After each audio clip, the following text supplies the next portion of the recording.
আসসালামু আলাইকুম। আপনারা যারা আমাদের ভালোবেসে আমাদের গল্পগুলো নিয়মিত শুনেন, আপনারা যদি আমাদের সাথে যোগাযোগ করতে চান তাহলে অবশ্যই আমাদের ফেসবুক পেজে যুক্ত থাকতে হবে। আমাদের ফেসবুক পেজের নাম হৃদয়ের কথা, যেটি পেয়ে যাবেন আমাদের ভিডিও ডিসক্রিপশন বক্সে। এছাড়াও আমরা বিভিন্ন সময় নতুন নতুন গল্পগুলো ফেসবুক পেজে আগে আপলোড করে থাকি, তাই এখনই ভিডিও ডিসক্রিপশন থেকে দ্রুত ফেসবুক পেজটিতে লাইক দিয়ে দিন। ধন্যবাদ সবাইকে। রাত 2টো ছুঁই ছুঁই। সদর হাসপাতালের সামনে দুজন নারী লোক দাঁড়িয়ে আছে। ল্যাম্পপোস্টের আলোতে স্পষ্ট বোঝা যাচ্ছে নারীদ্বয় অপরূপ সৌন্দর্যের অধিকারিণী। হাসপাতাল কোয়ার্টারের ছাদ থেকে দৃশ্যটি দেখা মাত্রই ডক্টর প্রণয় চৌধুরীর ওষ্ঠকণ্ঠে অসরল হাসির রেখা মিলল। দৃষ্টিজোড়া অজ্ঞাত নারীদ্বয়ের দিকে নিবদ্ধ রেখে ভ্রুজোড়া কুঁচকে সিগারেটের ধোঁয়া উড়াতে উড়াতে বিড়বিড় করে বলল, আজকাল রাত গভীর হলে হাসপাতালের সামনেও আকাঙ্ক্ষাময়ী রমণীদের দেখা মেলে। ইন্টারেস্টিং। মিনিট কয়েক সময় অতিবাহিত হতেই প্রণয়ের কুচকানো ভ্রুজোড়া দ্বিগুণ কুচকে গেল, কারণ নারীদ্বয়ের সম্মুখে একটি ভ্যানগাড়ি নিয়ে উপস্থিত হল সবুরউদ্দিন, যিনি তার পিতার বাইজি গৃহের দারোয়ানের দায়িত্ব প্রাপ্ত রয়েছে। বিস্মিত হয়ে তাকিয়ে রইল প্রণয়। ভাবল, বাইজি গৃহে আজকাল রমণীদের অভাব পড়েছে নাকি, যে সবুরউদ্দিন নারী দেহ খুঁজতে রাস্তায় নেমেছে। পরক্ষণেই আরেক দফা বিস্মিত হলো তার দৃষ্টিজোড়া। বক্ষে বেড়ে গেল তীব্র উত্তেজনা। যেই উত্তেজনাটুকু দমিয়ে রাখতে না পেরে ছুটে চলল নিচে। সে নিচে যেতে যেতেই অজ্ঞাত নারী দুজন হাসপাতালের ভিতর থেকে একজন রোগাক্রান্ত নারীকে নিয়ে পুনরায় গেটের সামনে এলো। ততক্ষণে প্রণয়ও গেটের সামনে চলে গেল।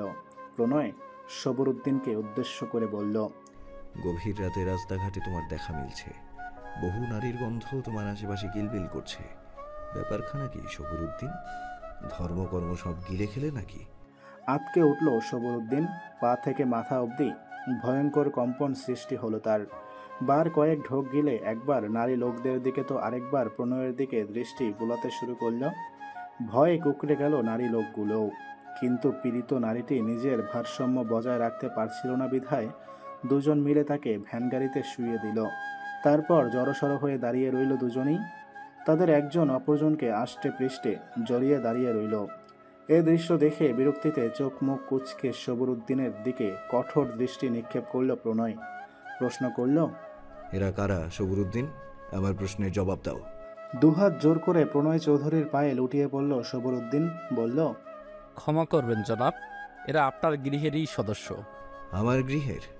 অবাকান্বিত স্বরে প্রশ্নটি করতেই সবুরউদ্দিন দাঁড়িয়ে থাকা নারীদ্বয়ের মধ্যে মধ্যবয়স্কা নারী এবং ভ্যানগাড়িতে সজ্জায়িত নারীকে দেখিয়ে বলল, উনি বাইজি গৃহের প্রধান বাইজি শারমিন শায়লা, আর উনি সহকারী বাইজি মান্নাত।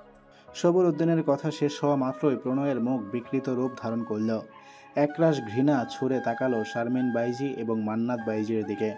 শারমিন বাইজি প্রণয়ের অমন দৃষ্টি দেখে বুকে জড়িয়ে রাখা মেয়েটিকে আরও শক্ত করে জড়িয়ে ধরল, কারণ ইতিমধ্যেই ভয়ে মেয়েটি কাঁদতে শুরু করেছে।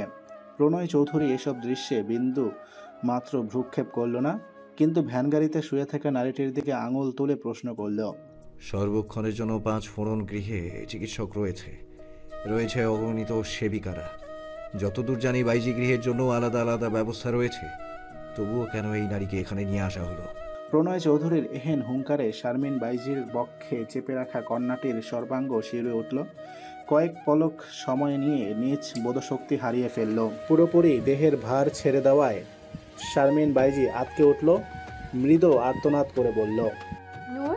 সদ্বিত ফিরে পাওয়ার ভঙ্গিতে ওদের দিকে তাকালো সবুরউদ্দিন। ভ্রুদয় কুচকে তাকালো প্রণয়ও। দেখতে পেল শারমিন বাইজি মাটিতে বসে পড়েছে। কোলে দেহের ভার ছেড়ে পড়ে আছে এতক্ষণ সময় বক্ষে চেপে রাখা কন্যাটি। এবারে তীব্র ক্ষোভে ফেটে পড়ল প্রণয়। চোয়াল জোড়া শক্ত করে চিবিয়ে চিবিয়ে বলল, এই কন্যাটির পরিচয় তুমি আমায় দাওনি সবুরউদ্দিন। কম্পিত কণ্ঠে সবুরউদ্দিন বলল, ও শারমিন বাইজির কন্যা শাইনুর শায়লা। সে কি বাইজি নয়? যদি বাইজি হয়ে থাকে তার নামের আগে পিছে বাইজি তকমা দেওয়া উচিত ছিল। ওর বয়স 16 হয়নি জনাব। নতজানু হয়ে উত্তর সবুরউদ্দিনের। এদিকে শারমিন বাইজি কেঁদে অস্থির। তার ক্রন্দন ধ্বনিতে প্রণয়ের সর্বাঙ্গে অগ্নি জ্বলে যাচ্ছে।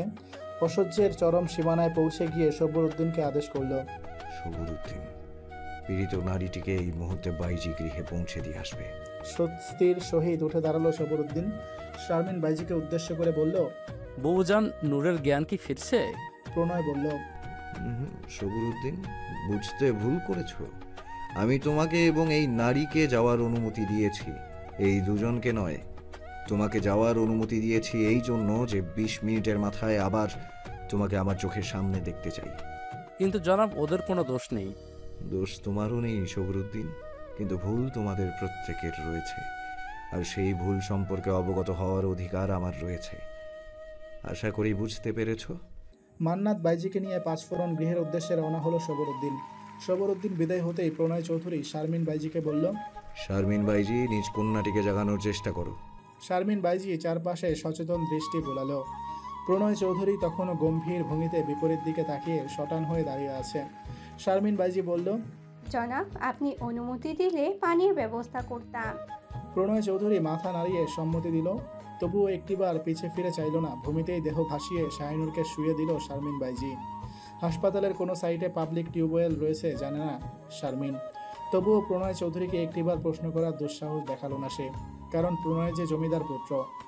জমিদারের পুত্ররা প্রশ্ন করার অধিকার রাখে, কিন্তু কারো প্রশ্নের উত্তর দেওয়ার প্রয়োজন বোধ করে না। শাহিনুরের জ্ঞান ফিরেছে, উপস্থিত হয়েছে সবরউদ্দিনও।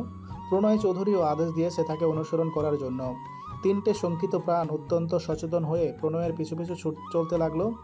শাহিনুর নিচু গলায় ক্রমাগত মাকে প্রশ্ন করতে থাকলো, আম্মা, কোথায় যাই আমরা? মান্নাত বুবু কই? আম্মা, এই মন্দ লোকটা কে? দোতলায় আলোক বিশিষ্ট একটি ঘরে প্রবেশ করলো প্রণয়।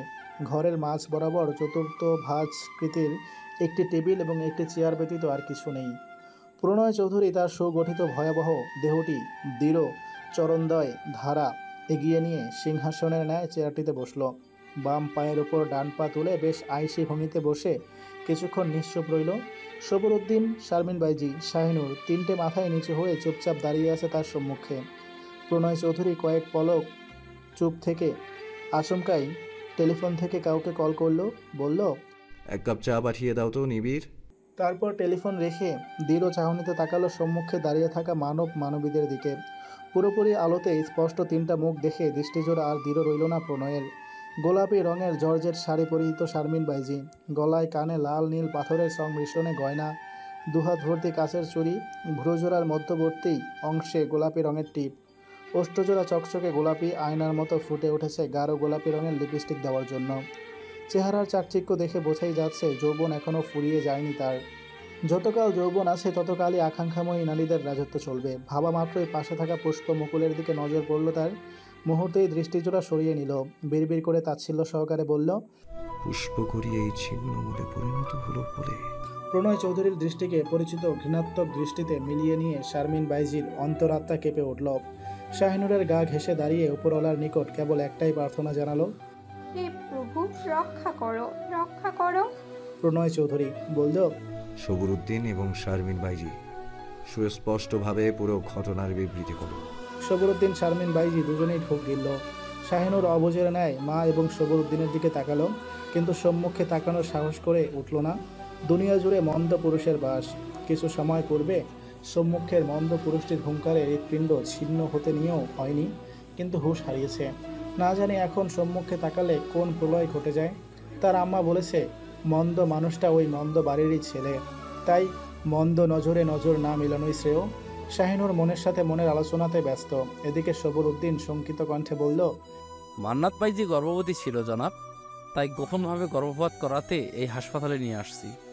জমিদার বাড়ির কোনো চিকিৎসক এই খবর জানলে কেলেঙ্কারি ঘটে যাবে। চোয়াল জোড়া শক্ত হয়ে উঠল প্রণয়ের।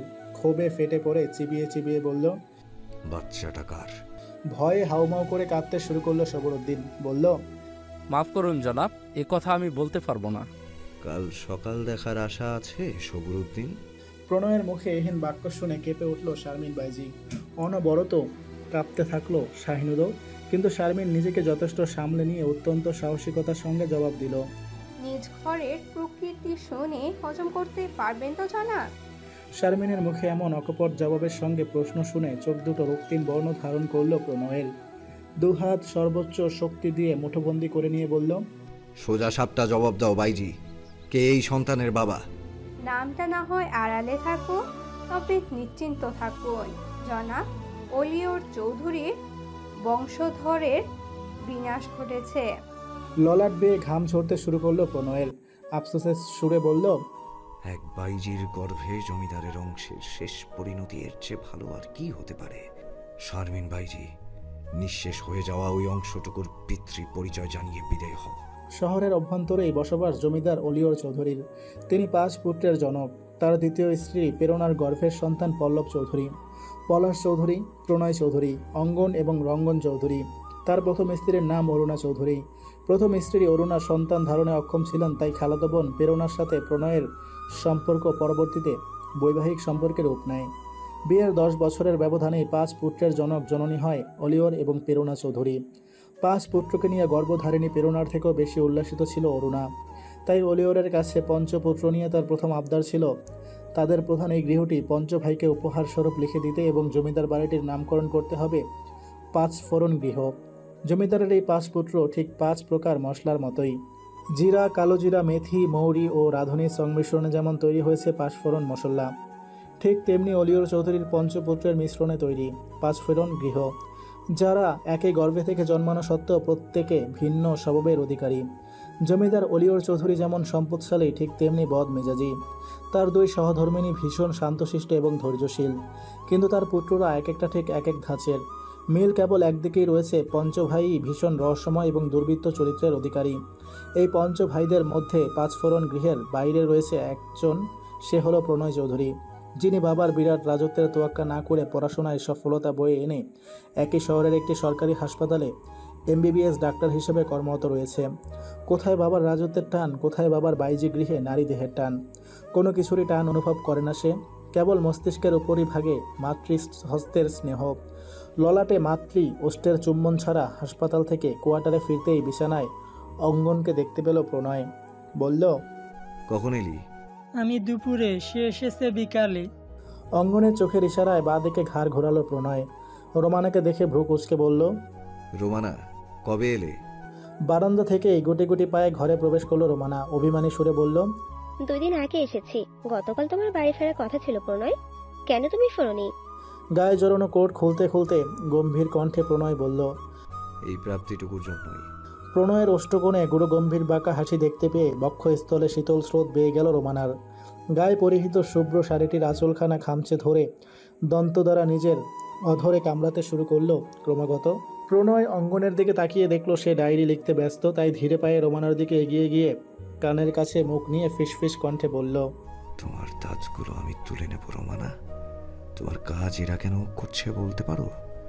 তোমার কোমল ওষ্ঠ জোড়া আমার দাঁত দ্বারাই দংশন হবে, এটা কি জানো? বৃহস্পতিবার, তাই সূর্য অস্তমান হতেই জমিদার বাড়ির বাইজি গৃহে বাইজিদের নিত্য পরিশীলন আরম্ভ হলো। শুক্রবার অর্থাৎ আগামীকাল ঢাকা শহর থেকে আলিওর চৌধুরীর সাহেব বন্ধুগণ আসবে 5 ফোড়ন গৃহে। তাদের মনোরঞ্জনের জন্য সর্বপ্রকার আয়োজনই সম্পন্ন হয়েছে। এবার শুধু বাইজি গৃহের বাইজিদের প্রস্তুতি চলছে। বলা বাহুল্য, আলিওর চৌধুরীর শহরে বন্ধুদের আপ্যায়নের ক্ষেত্রে বাইজি গৃহের বাইজিদের আপ্যায়নই মুখ্য ভূমিকা পালন করবে। জমিদার আলিওর চৌধুরীর বিরাট রাজত্বেরই একটি অংশ বাইজি গৃহ। প্রয়াত বিখ্যাত জমিদার আজহার চৌধুরীর বাইজি গৃহ ছিল এটি। বংশ পরম্পরায় যা এখনও অব্যাহত রয়েছে। আর এই দায়িত্ব সুশীলভাবে পালন করছে জমিদার অলিওর চৌধুরী এবং তার জ্যেষ্ঠ পুত্র পল্লব চৌধুরী। 231% অর্থাৎ 7 বিঘা জমির উপর নির্মিত এই জমিদার বাড়িটির 3 বিঘা জুড়েই 5 ফোড়ন গৃহ। এই গৃহের সম্মুখে রয়েছে রং বেরঙের পুষ্পে ভরা বিশাল আকার বাগান। বাগানের মধ্য বরাবর থেকে সরু ও লম্বা সারি সারিভাবে পথ, যে পথ জমিদার বাড়ির মূল প্রবেশদ্বারে গিয়ে সমাপ্ত হয়েছে। এ বাড়ির পশ্চাতে রয়েছে 1 বিঘা জমি। জমির ওপর বিশালকৃতির পুকুর, যেটি 5 ফোড়ন গৃহেরও পশ্চাতে অবস্থিত। পুকুরের ডান পার্শ্বে জমিদার বাড়ির একাংশ, যা বাইজি গৃহ হিসেবেই পরিচিত। বাম পার্শ্বে ঘন বিস্তীর্ণ অরণ্য, যে অরণ্য থেকে রোজ প্রাতঃসন্ধ্যায় ভেসে আসে বাঁশির সুর। সেই সুরে মোহিত হয় বাইজি গৃহের এক ছোট্ট কিশোরীর মন। কিন্তু অরণ্যে অবস্থানরত বাঁশিওয়ালাটির সে খবর অজানা। সুরের ছলনায় মোহদান করা কারিগরটি যখন জানবে তার সুরের ঘোরে কারো ছোট্ট হৃদয়ের ছোট্ট প্রাণ পাখিটি উথাল পাথাল ঢেউয়ের তরে আছড়ে মরছে নিজ অন্তকোণে, সে কি অবাক হবে? জানার তীব্র বাসনা নিয়ে ছুটে আসবে বাইজি গৃহে, নাকি বাকি 10টা পুরুষের মতোই সেও আসবে নারী শরীরে মাখামাখি হতে? অসংখ্য নারী গন্ধে মুখরিত হতে। ছোট্ট কিশোরীটি বাইজি শারমিন শায়লার কন্যা শাহিনুর শায়লা, বয়স মাত্র 15 বছর। বাইজি গৃহের নিয়মানুসারে বয়স 16 হওয়ার পূর্বে কোনো নারী বাইজি হতে পারবে না। তাই শাহিনুর বাইজি গৃহের বাইজি নয়, বাইজি কন্যা হিসেবেই পরিচিত। ঘুঙুরের আওয়াজে মুখরিত চারপাশ।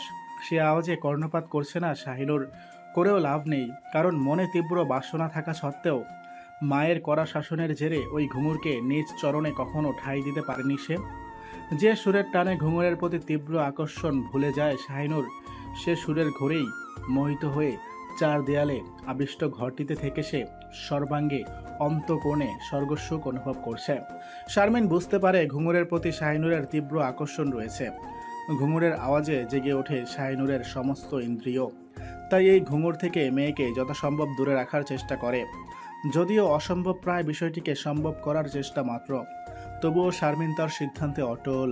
সে বাইজি, কিন্তু তার কন্যাকে কোনো ক্রমেই বাইজি তকমা পেতে দেবে না। হয়ে যাক 10টা খুন, হোক সে 10টা খুনের আসামি, প্রয়োজনের তাগিদে বরণ করে নেবে মৃত্যুকে। হয়ে যাবে নিজ কন্যার খুনি, তবুও বাইজিতে রূপান্তরিত হতে দেবে না শাহিনুরকে। বাইজি গৃহের সর্বোচ্চ গোপন ঘরটি শাহিনুরের জন্য বরাদ্দ করেছে শারমিন। সে ঘরেই রোজ নির্দিষ্ট সময়ে বন্দি পড়ে থাকে সে, যে ঘরটির গ্রিলবিহীন খোলা জানালা থেকে জমিদার বাড়ির অরণ্য অতি নিকটেই।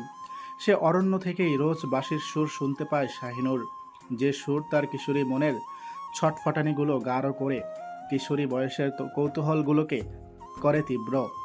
অবুঝ মনে প্রশ্ন জাগিয়ে তোলে, কে বাজায় বাঁশি? এত মধুর সুরে কে ডাকে আমায়? এই সুরে বুক কাঁপে কেন?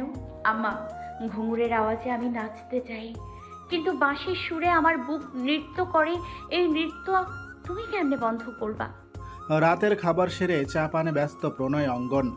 বারান্দায় বেতের চেয়ারে বসে আছে প্রণয়, অঙ্গন, রোমানা। 3 জনের মধ্যে স্থলে ছোট্ট গোলাকার বেতের টেবিল।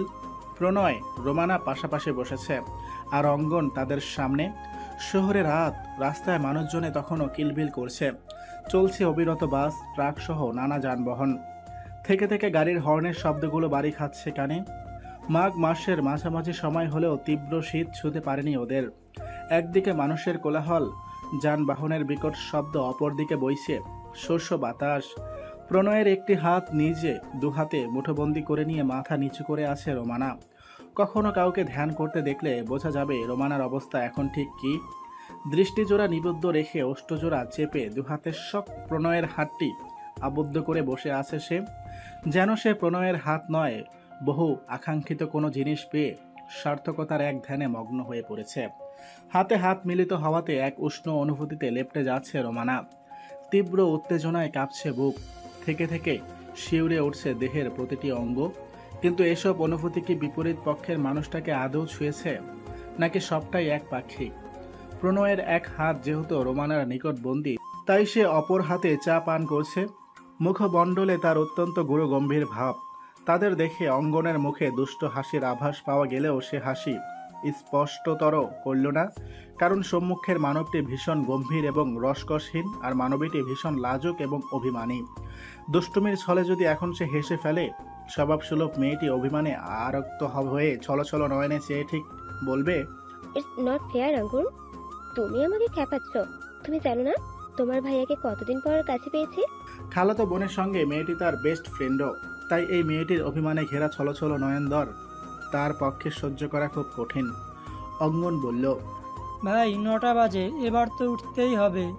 আতঙ্কিত হয়ে তাকালো রোমানা। প্রণয়ের হাতটি আরো শক্ত করে চেপে ধরল, কম্পিত কণ্ঠে বলল, আমি যাব না।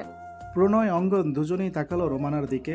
রোমানার করুণ দৃষ্টিজোড়া দেখা মাত্রই অঙ্গন বলল, ভাই আজ বাড়ি চলো, কাল তো তোমার ছুটি।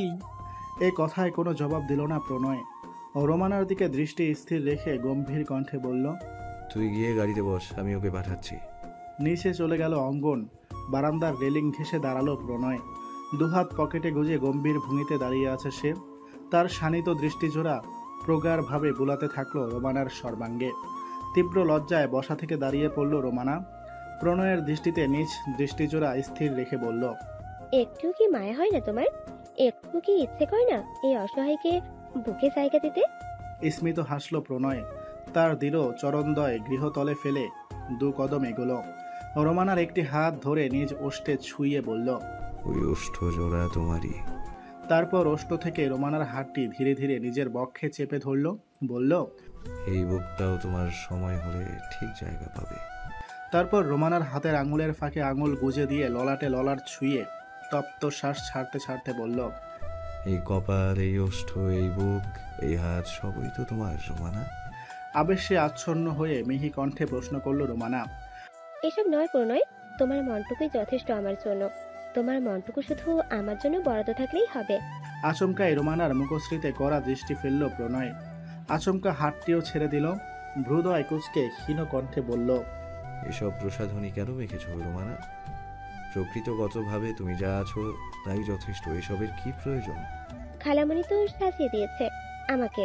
তুমি কেন রাগ করছো? আমাকে খারাপ লাগছে? একদমই না। নকল জিনিসের প্রতি আমার কোনো আগ্রহ নেই রোমানা।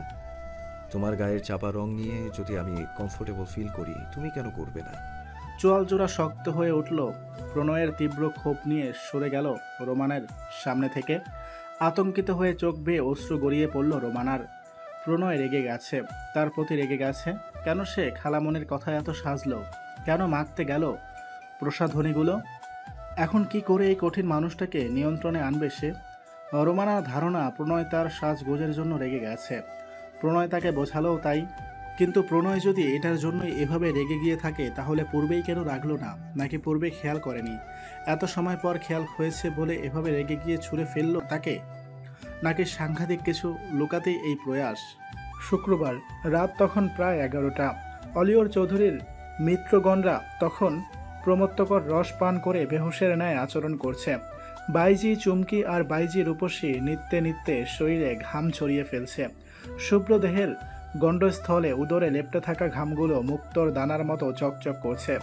নারীদ্বয়ের সেদাক্ত উন্মুক্ত উদরের প্রতি তীব্র আকর্ষণে দিশেহারা হয়ে সকলের সম্মুখেই প্রমুখ নামে অলিওরের একমাত্র বাইজি চুমকিকে এক টানে নিজের কোলে বসিয়ে বিকৃত লোভাতুর ওষ্ঠাদর গভীরভাবে ছুঁয়ে দিল উদরে। একের পর এক চুম্বন লেপ্টে দিয়ে এক পর্যায়ে হিংস্র পশুর ন্যায় খুবলে খেতে শুরু করলো। ধীরে ধীরে গৃহ শূন্য হয়ে গেল। কেউ আতঙ্কিত হয়ে ছুটে বেরিয়ে গেল, কেউ অধরে দুর্বৃত্ত হাসির রেখা ফুটিয়ে তুলে বের হলো। সকলের সম্মুখে নিজের অর্ধনগ্ন বক্ষে উদরে বাবার বয়সী এক পুরুষের বিধ্বংসী লীলা খেলার সূচনা হওয়াতে প্রথমে লজ্জায় ঘৃণায় মূর্ছিত ধরল চুমকি। কিন্তু সে মূর্ছনা বেশিক্ষণ স্থির রইল না। সকল চেতনা ভুলে গিয়ে অচেতন উন্মাদ ভোগ বস্তুরূপে ধরা দিল প্রমুখ নামক পুরুষটির কাছে। বাইজি রূপসী স্বেচ্ছায় অলিওরের এক মিত্র পুত্রের সঙ্গে পাশের ঘরে চলে গেল, কারণ সে বেশ চতুর নারী। নিজ শৈলের উপর করা তাণ্ডবগুলোকে কিভাবে উপভোগ করতে হয় তা খুব ভালোভাবেই জানে সে। অন্যান্য ঘর থেকেও ঘুঙুরের শব্দ ভেসে আসছে। নানাবিধ গানে ঘুঙুরের আওয়াজে নারী কণ্ঠের মৃদু আর্তনাদে মুখরিত পুরো বাইজি গৃহ। প্রধান নিত্য কক্ষে রয়েছে জমিদার অলিওর চৌধুরী, যেখানে তার সেবায় নিমজ্জিত বাইজি সর্বরী। তার বাম ডান পাশের কক্ষগুলোতে পল্লব চৌধুরী এবং পলাশ চৌধুরী রয়েছে নিজ পছন্দনীয় বাইজিদের সঙ্গে। বাকি কক্ষগুলোতে অতিথিরা নিজ আমোদে ব্যস্ত। রয়েছে অগণিত বাইজিও।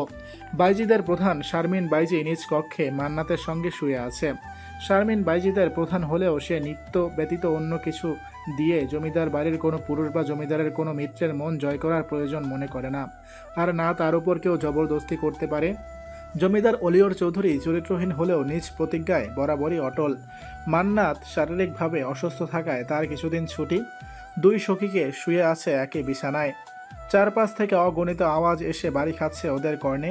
এক পর্যায়ে শারমিন তাচ্ছিল্য সহকারে মান্নাতকে বলল, পুরো দুনিয়া জানে আমরা বাইজি গৃহের বাসিন্দা, অথচ আমরা জানি এটা নামমাত্র বাইজি গৃহ। মাঝে মাঝে ইচ্ছা করে গৃহের সামনের দেওয়ালে বাইজি গৃহ কেটে কুটে লিখে দেই পতিতা গৃহ। চিৎকার করে বলি আমরা পতিতা গৃহর সদস্য। হ্যাঁ, জমিদার অলিওর চৌধুরীর পতিতা গৃহে বাস করি আমরা। শহরের আনাচে কানাচে জানিয়ে দিতে ইচ্ছে করে মুখোশধারী জমিদার অসহায় নারীদের ভোগের বস্তু মনে করে, ক্ষমতার অপব্যবহার করে অসহায় নিরুপায় নারীদের বাধ্য করে পতিতা রূপে জীবন কাটাতে। শারমিনের তেজস্বী বাক্যলাপ শুনে হু হু করে কেঁদে উঠল মান্নাত। শারমিন তার মুখ চেপে ধরে বলল, চুপ চুপ কর, চুপ কর।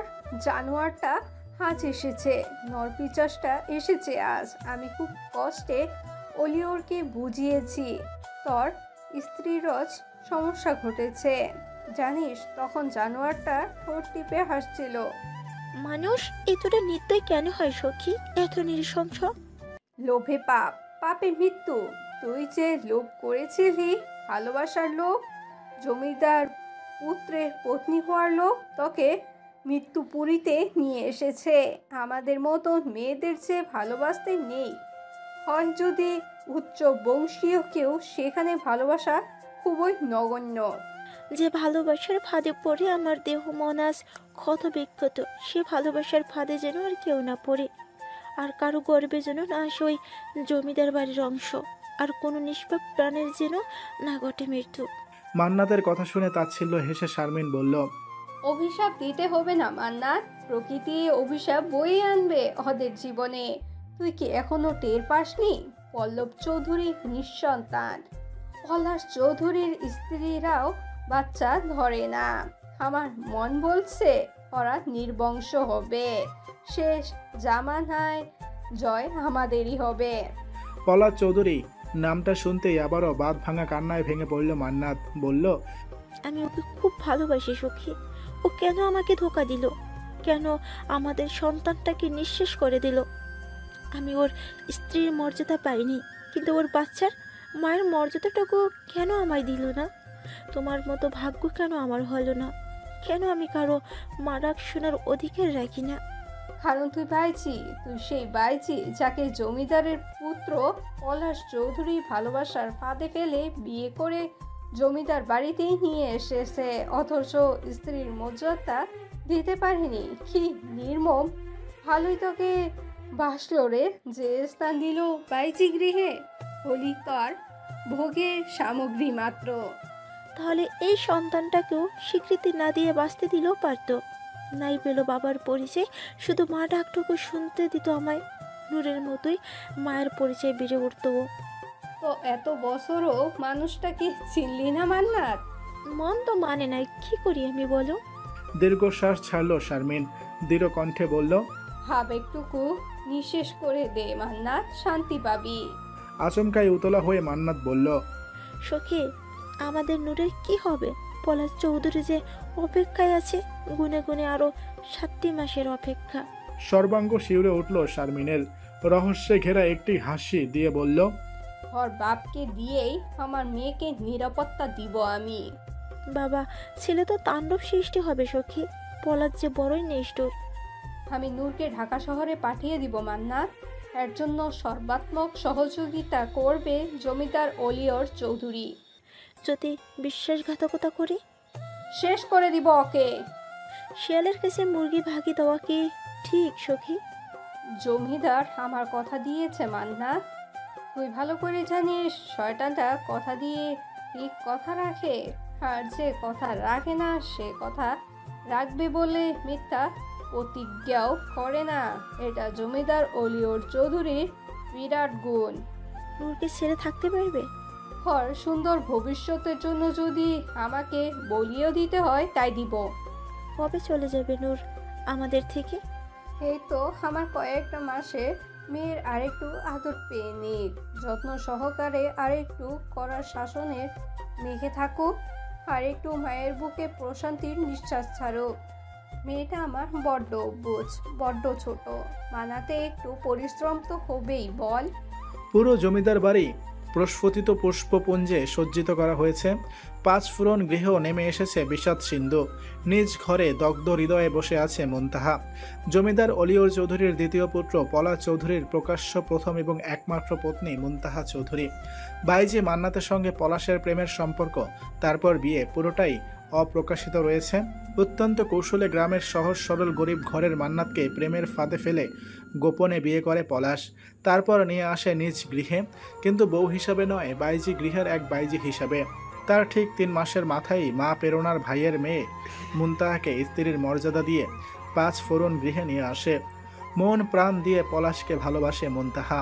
বিয়ের পূর্বে তার চরিত্রের বেহাল দশা দেখে মা প্রেরণা এবং মুনতাহা ভেবেছিল ঘরে সুন্দরী বউ এলে আর যাই হোক কোনো বাইজির প্রতি আসক্তি থাকবে না। গোপন সূত্রে প্রেরণা খবর পেয়েছিল তার পুত্র পলাশ মান্নাত নামক এক বাইজির প্রেমে মাতোয়ারা।